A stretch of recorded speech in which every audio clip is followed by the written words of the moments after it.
الحمد لولیہ والصلاة علی نبیہ وعلی آلہ واصحابہ المتعدبین بآدابہ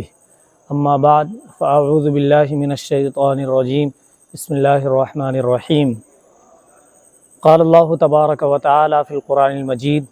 الذین یتلون کتاب اللہ واقاموا الصلاة وانفقوا مما رزقناہم سرا وعلانیۃ یرجون تجارۃ لن تبور صدق اللہ العلی العظیم۔ پیارے آقا صلی اللہ تعالیٰ علیہ وآلہ وسلم کے پیارے دیوانوں، جیسا کہ آپ سبھی حضرات جانتے ہیں کہ دنیاوی بزنس میں پروفٹ اور لاس دونوں طرح کے اصول ہوتے ہیں۔ کوئی بندہ محض پروفٹ کی نیت سے بزنس کرے اور صرف اپنا فائدہ اور اپنا مفاد ہی اس کے پیش نظر رہے تو پھر وہ بندہ بزنس نہیں کر سکتا۔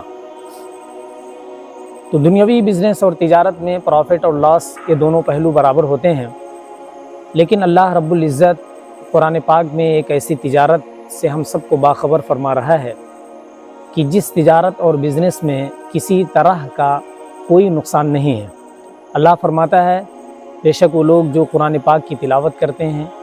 اور نماز قائم کرتے ہیں اور اللہ رب العزت کی راہ میں اعلانیہ طور پر بھی اور خفیہ طور پر بھی، یعنی ظاہری طور پر بھی اور پوشیدہ طور پر بھی اپنے مال کو خرچ کرتے ہیں، اللہ رب العزت فرماتا ہے یہ تجارت لن تبور، یہ ایسی تجارت ہے جس میں ہرگز نقصان نہیں ہوگا۔ پیارے آقا صلی اللہ تعالیٰ علیہ وآلہ وسلم کے پیارے دیوانوں،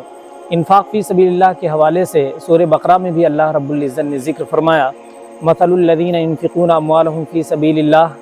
کمثل حبۃ انبتت سبع سنابل فی کل سنبلۃ مئۃ حبۃ واللہ یضاعف لمن یشاء واللہ واسع علیم۔ بے شک وہ لوگ جو اللہ رب العزت کی بارگاہ میں خرچ کرتے ہیں، ان کی مثال اس شخص کی طرح ہے جو زمین پر ایک دانہ ڈالتا ہے اور پھر اس دانے سے 7 بالیاں اور پھر ان میں 700 دانے پیدا ہوتے ہیں۔ اللہ رب العزت اپنی بارگاہ میں ایک خرچ کرنے والے کو 700 گنا اجر عطا فرماتا ہے۔ اور پھر یہیں تک محدود نہیں، بلکہ اللہ رب العزت خلوص کو دیکھتے ہوئے جو بندہ جتنے زیادہ خلوص للہیت کے ساتھ اپنے مال کو اللہ کی بارگاہ میں خرچ کرتا ہے، اللہ رب العزت اس اجر میں مزید اضافہ فرماتا ہے اور ارشاد فرماتا ہے واللہ یضاعف لمن یشاء، بے شک اللہ جس کے لیے چاہتا ہے اس میں مزید اضافہ فرما دیتا ہے، اور اللہ تعالیٰ بہت زیادہ وسعت والا اور علم والا ہے۔ اللہ رب العزت ہم سب کو اپنی راہ میں اپنے قیمتی سرمایے کو اور حلال کمائی کو خرچ کرنے کی توفیق عطا فرمائے۔ السلام علیکم ورحمۃ اللہ تعالیٰ وبرکاتہ۔